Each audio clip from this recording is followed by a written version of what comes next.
सुखपुर एक छोटा सा गांव था। रोड पक्की नहीं थी, पर लोग पक्के थे। सुबह मंदिर की घंटी बजती, फिर लोग अपने काम पर लग जाते। किसी के पास ज्यादा पैसा नहीं था, पर गांव में एक चीज सबको सेम लगती थी, भूख। और भूख का सबसे फेवरेट जवाब था मटन। गांव में जब भी किसी घर में मटन बनता, पूरी गली में खुशबू फैल जाती। लोग मजाक में बोलते, आज किसी का घर शादी बन गया क्या। गांव के बाहर हाईवे पर एक बड़ा सा रेस्टोरेंट था। बोर्ड पर चमक के लिखा था 5 स्टार होटल।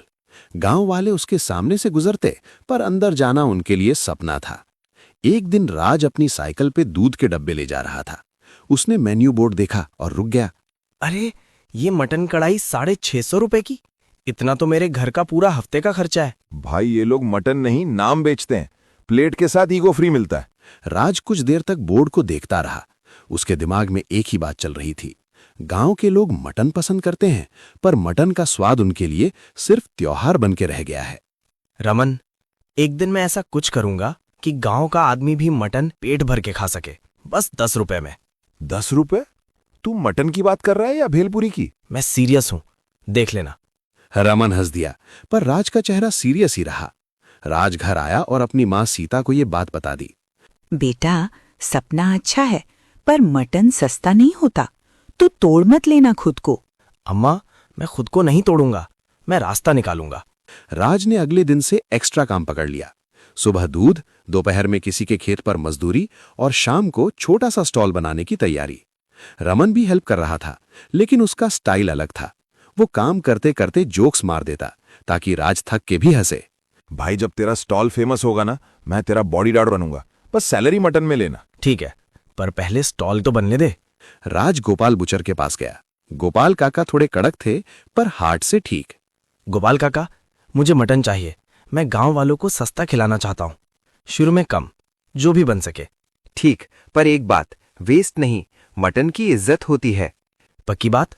राज ने गांव के चौराहे के पास एक छोटी सी जगह ले ली। एक पुराना चूल्हा, एक कढ़ाई, 2 पतीले। बोर्ड पर रमन ने पेंट करा दिया, राज की कढ़ाई 10 रुपए में भरपेट मटन। पहले दिन ही खुशबू ने काम कर दिया। मीना आंटी सबसे पहले आई। राज बेटा, सच में 10 रुपए और प्लेट भी भर के? हाँ आंटी, आप बस टेस्ट करके बताओ। अरे वाह, मसाला बिल्कुल शादी जैसा। तू तो कमाल है। धीरे धीरे लाइन लग गई। राज खुश था, पर शाम को हिसाब देखा तो उसका मूड गिर गया। 10 रुपए में प्लेट भर रहा था, पर खर्चा ज्यादा हो रहा था। कितना लॉस हुआ? लॉस नहीं, मेरा खुद का चूल्हा बुझ रहा है। कल मटन लाने के पैसे नहीं बचे। राज ने रात को चूल्हे के पास बैठ के सोचा, मैं क्या कर रहा हूं। फिर उसने गांव की गली देखी। बच्चे हंस रहे थे, कुछ लोग पेट भर के जा रहे थे। राज को लगा यही तो बात थी, बस पैसा का जुगाड़ निकालना था। 5 स्टार होटल के मैनेजर विक्रम को जल्दी पता चल गया। उसके रेस्टोरेंट में लंच क्राउड कम हो गया और उसकी ईगो को चोट लगी। शर्मा जी, हाईवे पर एक गांव का लड़का मटन बेच रहा है 10 रुपए में। ये क्या चल रहा है? सर, 10 रुपए में मटन पॉसिबल ही नहीं। 1-2 दिन में बंद हो जाएगा। अगर बंद नहीं हुआ तो मैं अपनी इमेज ऐसे नहीं गिरने दूंगा। शाम को विक्रम अपनी कार में राज के स्टॉल के पास आया। Window down, tone full attitude. तुम राज हो? सुनो, ये स्टॉल बंद कर दो। लाइसेंस है तुम्हारे पास? सर, मैं अप्लाई कर रहा हूं, पर मैं बंद नहीं करूंगा। ज्यादा हीरो मत बनो। रूल नहीं फॉलो किया तो मैं कंप्लेंट कर दूंगा। सर, कंप्लेंट करने से पेट नहीं भरता, बस इतना बोल रहा हूँ। विक्रम ने रमन को घूरा, फिर कार लेके चला गया। राज के अंदर डर था, पर जिद भी थी। रात को राज को सपना आया, एक बड़ी कढ़ाई जिसमें मटन कभी खत्म नहीं होता। भाप निकलती और भाप में कोई बोलता, जितना बांटोगे उतना बढ़ेगा। राज सुबह उठ के भी ये लाइन नहीं भूल पाया। अगली दोपहर जब राज बर्तन साफ कर रहा था, एक बुढ़िया आई, हाथ में छोटा सा मसाला डब्बा और एक पुरानी कढ़ाई। बेटा, तू मटन बेचता है, पर तेरे चेहरे पर पैसा नहीं दिखता। तेरी आंखों में बस एक बात है, लोग खाएं। दादी, मैं ट्राई कर रहा हूं, पर खर्चा तू देख लेगा, पहले नियत सही रख। दादी ने कढ़ाई राज के सामने रख दी। कढ़ाई का रंग काला था, पर अंदर से चमक थी। किनारे पर छोटे अक्षर खुदे थे। दादी, ये कढ़ाई स्पेशल है क्या? स्पेशल तब होती है जब हाथ और दिल दोनों साफ हों। इसमें पकाओगे तो खाना कम नहीं पड़ेगा, पर एक शर्त। कैसी शर्त? कभी लालच से मत पकाना और किसी भूखे को मना मत करना। 10 रुपए हो तो 10, नहीं हो तो भी प्लेट मिलेगी। राज ने कढ़ाई को चूल्हे पर रख दिया। उसने तेल डाला, प्याज भूना, फिर मसाला डब्बे से 1 चम्मच मसाला डाला। खुशबू एकदम अलग थी, तीखी नहीं, बस फुल घर जैसी। दादी बिना ज्यादा बात किए भीड़ में गायब हो गई। राज और रमन एक दूसरे को देखते रहे। उनको खुद पर भी हंसी आई और थोड़ा डर भी। शाम को लाइन लंबी थी। राज प्लेट देता जा रहा था। नॉर्मल कढ़ाई होती तो 20 प्लेट में खत्म, पर इस बार 20 के बाद भी मटन था। भाई ये कढ़ाई तो रुकी नहीं रही। मैं भी वही देख रहा हूं। हरी गांव का मजदूर शर्माते हुए आया। उसके पास पैसा नहीं था। राज भाई, आज काम नहीं मिला, 10 रुपए नहीं हैं। अरे यार कल आ जाना, आज लाइन बहुत है। नहीं रमन, भाई तू खा, कल हो सके तो दे देना, नहीं हुआ तो भी ठीक। हरी ने प्लेट ली और आंखों में आंसू आ गए। उसने बस इतना कहा, थैंक्स। राज ने देखा, उसी टाइम कढ़ाई की भाप थोड़ी ज्यादा निकली, जैसे कढ़ाई खुश हो गई हो। रात को राज ने पैसा गिना, आज लॉस नहीं हुआ। मटन का अगला स्टॉक आ सकता था। राज को समझ आया, जादू का मतलब अनलिमिटेड मटन नहीं, जादू का मतलब शेयर करना था। 2 दिन बाद विक्रम ने सच में कंप्लेंट कर दी। एक हेल्थ इंस्पेक्टर और कांस्टेबल स्टॉल पर आ गए। क्या बना रहे हो? लाइसेंस और क्लीनलीनेस दिखाइए। सर मैं साफ रखता हूं, लाइसेंस अप्लाई कर रहा हूं। अप्लाई से काम नहीं चलता, प्रूफ दिखाओ। इंस्पेक्टर ने स्टॉल देखा। इंस्पेक्टर को कुछ गलत नहीं मिला, पर रूल होता है। सर, लाज बेटा साफ सुथरा है, बच्चों को भी खिला देता है। सर ये गांव का लड़का है, इसको ऐसे मत रोको। ठीक है, मैं अभी बंद नहीं करवा रहा, पर 1 हफ्ते में पेपर वर्क रेडी रखो। जी सर, मैं कल ही पंचायत ऑफिस जाऊंगा। कांस्टेबल ने लास्ट वार्निंग दी और चले गए। राज ने रिलीफ ली, पर एक नया टेंशन आ गया, पेपर वर्क का जुगाड़। सीता माँ ने कहा, बेटा हम मिल के करेंगे, तू बस हिम्मत मत छोड़। कढ़ाई के आने के बाद राज का स्टॉल चल निकला, पर जादू के साथ एक प्रॉब्लम भी आई। लोगों को लगने लगा राज फ्री में अमीर हो गया। कुछ लोग बिना लाइन के घुसने लगे और कुछ लोग एक्स्ट्रा मांगने लगे। अरे भाई 2 प्लेट एक साथ दे, मेरे घर भी ले जाना है। भाई लाइन में सबको मिलेगा, 1 प्लेट पहले फिर देखेंगे। और हाँ, घर के लिए पैकिंग चाहिए तो डब्बा लाओ, राज कोई एटीएम नहीं है। एक शाम राज थक गया था।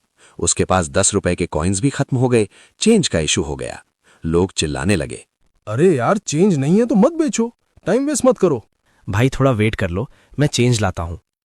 राज पड़ोसी दुकान से चेंज लेने गया। वापस आया जो देखा, एक आदमी कढ़ाई के पास खड़ा था, चम्मच से मटन निकाल रहा था। अरे आप क्या कर रहे हो? कढ़ाई तेरे बाप की है क्या? सबका है, मैं बस थोड़ा ले रहा हूं। और गांव वालों ने मिलके उसको हटा दिया। राज को गुस्सा आया, पर उसने कंट्रोल किया। कढ़ाई का रूल याद आया, लालच से नहीं। भाई अगर भूख है तो लाइन में आओ, चोरी मत करो, ये गांव का काम है, सर्कस नहीं। मकर संक्रांति का मेला आया। सरपंच मोहनलाल ने राज को बोला कि इस बार स्टॉल मेला में सेंटर पे लगाओ। राज बेटा, गांव को तेरी याद रहेगी, बस मैनेज कर लेना, क्राउड बड़ा होगा। सरपंच जी मैं ट्राई करूंगा, रमन है ना? हाँ, मैं वीआईपी मैनेजमेंट, बस कोई वीआईपी है नहीं। मेले के दिन क्राउड डबल था। कुछ शहर के लोग भी आए। एक शहरी आदमी राकेश ने टेस्ट करके बोला, भाई सच बोल, ये 10 रुपए में कैसे? टेस्ट तो फुल रेस्टोरेंट वाला है। बस गांव का मसाला है और थोड़ी मेहनत। ये बात विक्रम के कान तक पहुंच गई। विक्रम मेले में आया, स्ट्रेट स्टॉल के पास। राज तुम लोगों को बेवकूफ बना रहे हो, 10 रुपए में मटन पॉसिबल नहीं। सर मैं किसी को बेवकूफ नहीं बना रहा, मैं बस खिला रहा हूं। विक्रम ने कढ़ाई को टच करना चाहा, जैसे प्रूफ खुद निकाल लेगा। राज ने रिस्पेक्टफुली हाथ आगे किया, रोकने के लिए। सर प्लीज, ये गरम है। गरम तो मेरी ईगो भी है। भीड़ शांत हो गई। तब पूजा, छोटी सी लड़की, आगे आई। अंकल, राज भैया हमें भूखा नहीं सोने देते, आप क्यों तंग कर रहे हो? विक्रम के पास जवाब नहीं था, वो पलट के चला गया।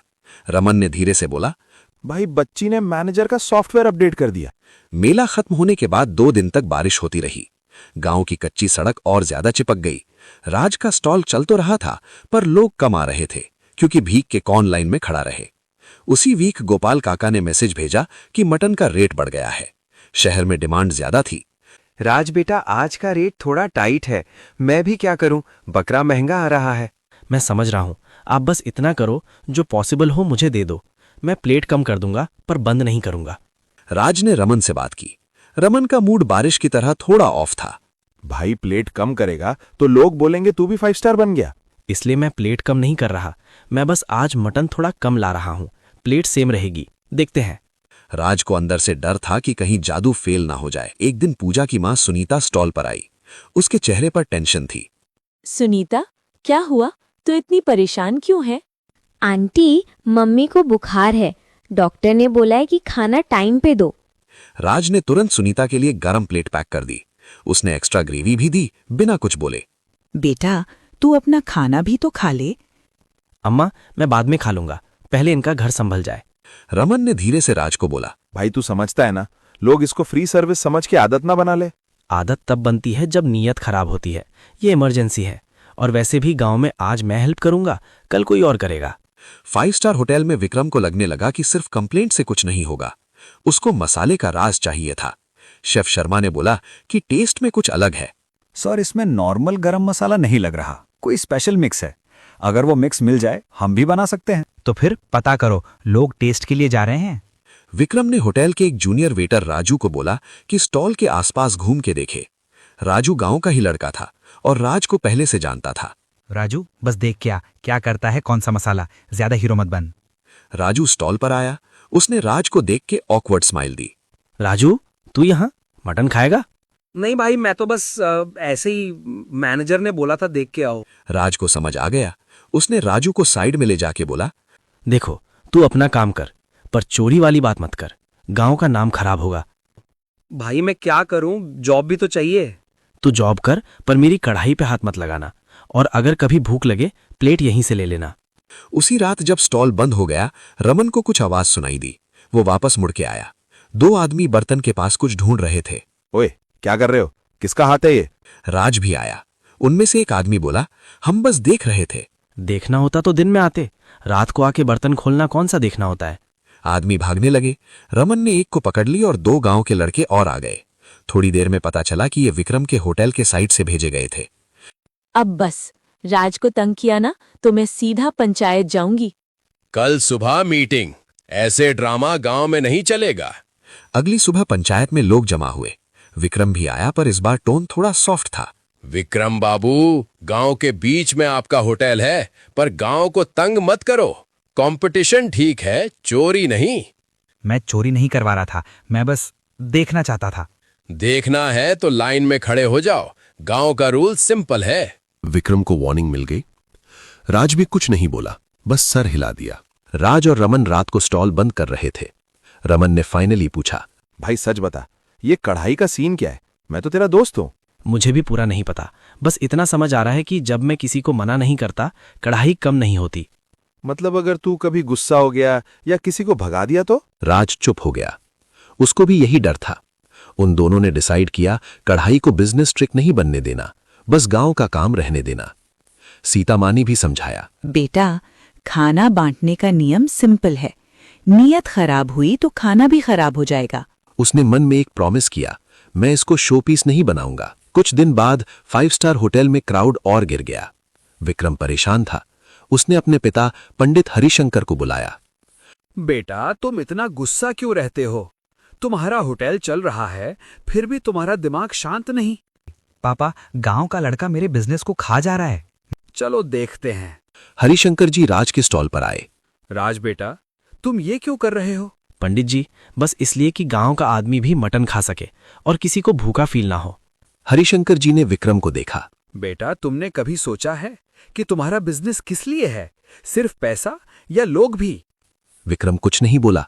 हरिशंकर जी ने जोर नहीं डाला, बस विक्रम को एक प्लेट लेने को बोला। विक्रम ने निवाला लिया। उसका फेस 1 सेकंड के लिए सॉफ्ट हुआ। ये मसाला मेरी माँ भी ऐसे बनाती थी। विक्रम ने राज को देखा। राज, मैं तुम्हें बंद करवाना चाहता था, गलत किया, सॉरी। हाँ, ये तो गलत ही था। अच्छा हुआ बोल दिया। ठीक है सर, अब आगे क्या? मैं हेल्प कर सकता हूँ। Licence, supplier, hygiene. तुम गांव के लिए अच्छा कर रहे हो, पर सिस्टम भी चाहिए। राज ने थोड़ा सोचा। उसने अपनी शर्त रखी। हेल्प तभी जब 10 रुपए में भरपेट मटन का प्रॉमिस नहीं टूटेगा। डील। सिस्टम सेट हो गया, बिजनेस स्टेबल हो गया। पर जादू का सबसे बड़ा टेस्ट अब आया जब कोई बाहर वाला ऑफर लेके आया। एक शहर का बिजनेसमैन सुनील स्टॉल पे आया। राज भाई, आपका कॉन्सेप्ट हिट है। आप फ्रेंचाइज खोलो, मैं इन्वेस्ट करूंगा। रेट 80 रुपए रख दो, प्रॉफिट डबल। रमन की आंख चमकी। ₹80 सुन के उसको लगा लाइफ सेट। राज के दिमाग में भी 1 सेकंड को थॉट आया। भाई सोच ले, हम भी थोड़ा रिलैक्स कर लेंगे। राज ने कढ़ाई की तरफ देखा। उसको दादी की शर्त याद आई, लालच से नहीं। नहीं भाई, ये यहीं रहेगा, गांव के लिए। आप पागल हो क्या? जादू को बेच के करोड़पति बन सकते हो। मेरे लिए करोड़पति होना मतलब नहीं, मेरे लिए ये है कि हरी भाई जैसा आदमी बिना शर्माए प्लेट ले सके। बिजनेसमैन चला गया। रमन थोड़ा डिसअपॉइंटेड था, पर राज के डिसीजन में फोर्स था। रमन ने एक सांस ली। ठीक है यार, तू जो सही समझे। बस एक रिक्वेस्ट है, कल एक्स्ट्रा प्लेट बना देना। बनेगी, तू भी खा लेना। एक रात राज स्टॉल बंद करके घर जा रहा था। मंदिर के पास वही दादी खड़ी थी। बेटा, सुना है कोई ऑफर आया था? हाँ दादी, पर मैंने मना कर दिया। अच्छा किया। जादू का काम पैसा बनाना नहीं, भूख मिटाना है। राज ने हिम्मत करके पूछा, दादी आप कौन हो? मैं बस एक याद हूं। जब लोग खाना बांटना भूल जाते हैं, मैं याद दिला देती हूँ। दादी ने राज के हाथ में मसाला डब्बा दिया। खाली हो गया तो भर जाएगा, बस नीयत सेम। फिर वो धीरे धीरे अंधेरे में गायब हो गई, जैसे कोई सीधा रास्ता भी एक पल में मोड़ बन जाता है।